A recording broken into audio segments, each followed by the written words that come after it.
Hello guys, welcome back to my channel. આજે આપણે બનાવીશું મગનું રસાવાળું શાક। તો સૌથી પહેલાં આપણે મગને બરાબર 2 થી 3 વાર ધોઈને ગરમ પાણીમાં આપણે ઉમેરી દઈશું। પછી એમાં 2 સીટી વગાડીશું, જેનાથી આપણા મગ બરાબર બફાઈ જશે। આમ તો જોવા જઈએ તો મગને આપણે અડધી કલાક પહેલાં પલાળીને રાખો તો મગ સરસ મજાના એવા બફાઈ જાય છે। તો આપણે હવે 2 સીટી વગાડીશું આમાં, અને જોઈ શકો છો ગાઈસ કે બરોબર મગ આપણા બફાઈ ગયા છે। તો હવે આપણે આગળની પ્રોસેસ કરીશું। તો મગને બાફી દીધા છે, તો હવે આપણે એમાં વઘાર કરીશું। તો સૌથી પહેલાં તો આપણે તેલ એડ કરીશું। તેલ તમે પ્લસ વધતા યા ઓછું કરી શકો છો। મેં અહીંયા 2 થી 3 પરી જેટલું તેલ લીધું છે। હવે એમાં હું એડ કરીશ રાઈ। રાઈ બરાબર ગરમ થઈ જાય, ફૂટી જાય એટલે એમાં એડ કરીશું આપણે જીરું।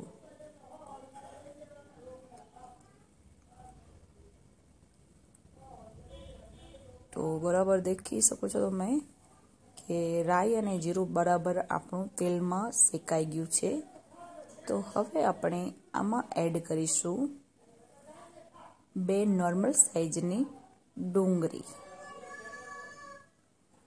તો જોઈ શકો છો મેં નોર્મલ સાઈઝની 2 ડુંગળી લીધી છે, એને મેં સમારીને તેલમાં એડ કરી નાખી છે। હવે 2 તેજ પત્તા એમાં એડ કરીએ છીએ, જેથી મગના શાકમાં સ્વાદ સરસ આવે છે।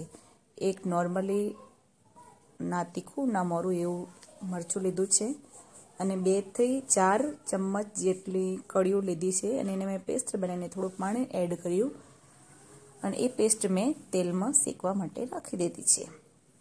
હવે આ બધું બરાબર શેકાઈ જાય એટલે આપણે એમાં એડ કરીશું 1 ટમાટર। એને પણ આપણે બરાબર શેકવાનું છે। બધી જ સામગ્રીને તેલમાં ધીમી આંચે શેકવાની છે, જેનાથી બળી ના જાય। હવે આપણે એમાં મરી મસાલા નાખી દઈશું। તો જોઈ શકો છો તમે કે મેં ધીમી આંચે બરોબર શેકાવા દીધું, તો શેકાઈ ગયું છે। એમાં આપણે સ્વાદ મુજબ લાલ મરચું, હું આમાં 2 ચમચ જેટલું લાલ મરચું નાખ્યું છે, ગરમ મસાલો નાખ્યો છે।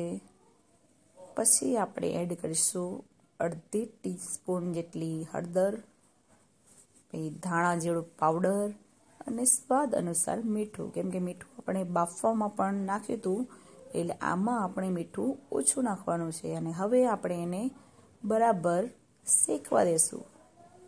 બરોબર શેકાઈ જાય એટલે આમાં આપણે એડ કરી દઈશું આપણા બાફેલા મગ। તો જોઈ શકો છો ગાઈસ બરાબર શેકાઈ ગયું છે,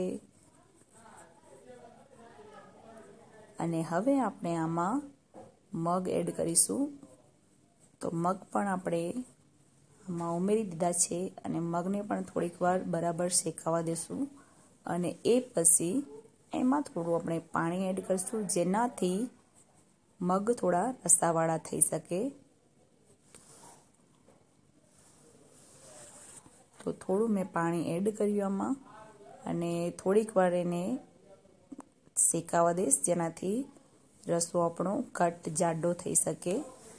અને બસ 2 થી 3 મિનિટમાં જ આપણું રસાવાળું શાક બનીને તૈયાર થઈ ગયું છે। જોઈ શકો છો તમે જાડો એવો રસો થઈ ગયો છે, અને એમાં હવે આપણે કોથમીર એડ કરીશું, જેનાથી સ્વાદ થોડો બેસ્ટ બની શકે અને ડેકોરેશન પણ સારું લાગી શકે। તો કોથમીર એડ કરવી ઓફિશિયલ છે, તમને પસંદ હોય તો તમે કરી શકો છો, ના પસંદ હોય તો તમે ના પણ કરી શકો।